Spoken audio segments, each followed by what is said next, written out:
Okay, well, pre-COVID, attracting foreign investment like Jason's into Australian startups had a degree of difficulty, but it wasn't particularly unusual. Recently, though, FIRB, the Foreign Investment Review Board, not only changed the rules, but told us that the time to review and approve an investment would no longer be 30 days, but as long as 6 months. Entrepreneur and investor Steve Baxter says this is now starting to bite, and he joins us from Brisbane via Skype. Steve, as always, great to see you. What exactly is this FIRB change? Can you just bring us across it? Yeah, g'day, Colin. So I'm good to see Jason on there. He's always a great supporter of Australia. Yeah, it was late March. The Treasurer announced that they were changing one of the thresholds, the monetary threshold for approval of Foreign Investment Review Board. So when overseas entities, politically exposed peoples and other various people want to buy or take over companies in Australia, they have to get Treasury approval, or Treasurer approval through the Treasury Department. Typically it's for 20%, and there was some monetary, or over 20%, I should say, and there were some monetary hurdles in there as well. Now the monetary hurdle is set at 0. And I believe they've gone from 10 staff to 12 staff in order to actually push these applications through as fast as possible. So there's a lot. Whilst I'm not too sure it will actually prevent any actual patient capital from investing in Australia, it will definitely extend the timeframes. And what I do worry about is it will just potentially, especially for those bigger Series sort of C investments, we saw this week in our portfolio, a great company, Go1, who did their Series C with overseas investors. And that was obviously before these items came in. So it does happen, and what we worry at is it will fit into the too hard basket. All of a sudden, it has been a struggle getting US investors to take notice of Australian companies, and now you've got the Treasury who wants to get involved in the discussion. It could be, it could be the too hard basket. Steve, I think the political reality at the time was there was concerns around Chinese investment in Australian agriculture, and that's what they were seeking to try and protect. But of course, it's come across and hit the startup sector. Is the sector sort of talking to the government to try and say, hey guys, I understand what you're trying to achieve over here, but you're also doing a little bit of damage over here? Yeah, I'm not aware if they are. Like I said, it only certain transactions, there's a 20% threshold. But if you are, the rule of thumb here is that that if you're a large VC, you try and take at least 20, 25, 30% sometimes in your round. So these Series A rounds and above are probably 15 to 25%. So that they're in that danger zone.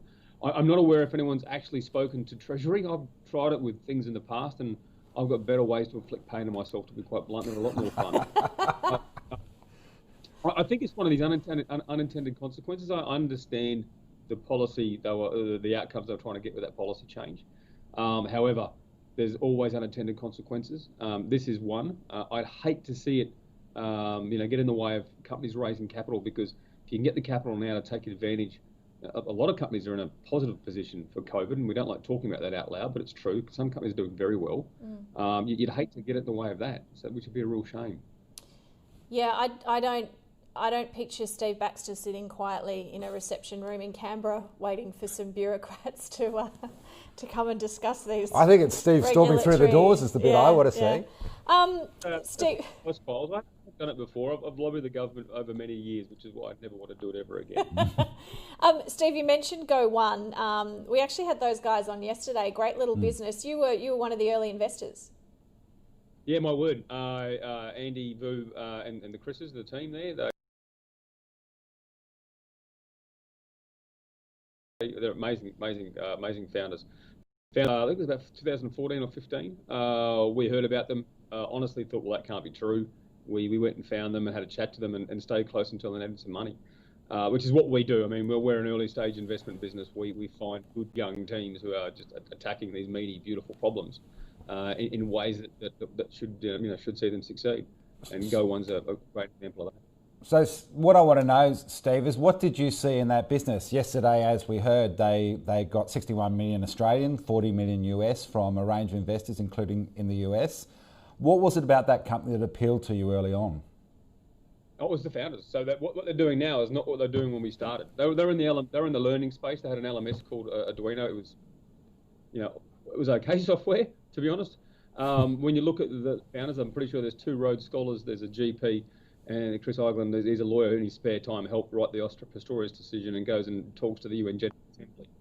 I mean, they are just stupidly, just awesome people. Not to mention that they actually started, prior to that, they had their own business together. After high school, they were going door-to-door knocking, selling web design packages through Logan in Queensland. So they've learnt from the ground up about business. It's an amazing team. Yeah. If you can make it in Logan, you can make it anywhere, mate. Hey, I don't want to do the state versus state because I think it's a bit silly, but it is interesting. You're obviously based in Brisbane, and we hear a lot of really exciting stories of founders and successful startups coming out of Brizzy at the moment. Yeah, there is. I mean, and it's. I suppose it's always an overnight success. It takes 10 years, they say, in some respects. I mean, Go One's been 6 years. We had an exit recently that was, we had DoseMe. They exited for about about 25 times cash. That was about 18 months ago. You have companies such as Scadulo. You have Arcos Labs. If you haven't spoken to Kevin from Arcos Labs, I highly recommend that. He's fantastic. Disclaimer, I'm an investor. There are, but I think they're anywhere. I could highlight to you, 20 or 30 great Queensland startups, as I'm sure people in Sydney, could in probably bigger proportional numbers. So they're definitely out there. I don't think brains resides in a town. Brains tend to concentrate. There's an equal amount of brains everywhere. It's just the more people, the more brains. That's really all it is. It's a population game more than anything else. No, I think it's good because it's not like, I think you see, although it is starting to change in the States a lot. It's not just Silicon Valley. You've got Houston and places now, but it's not like in Australia you feel like, if you're going to run a startup, you have to be in Sydney or Melbourne. I mean, you look at Adelaide, Brisbane's doing really well. Hobart's got some great stuff going on. But I do want to ask from your point of view, Steve, a few years back you planted a little acorn called River City Labs. Do you look at that now and think, wow, we're getting quite a lot of fruit?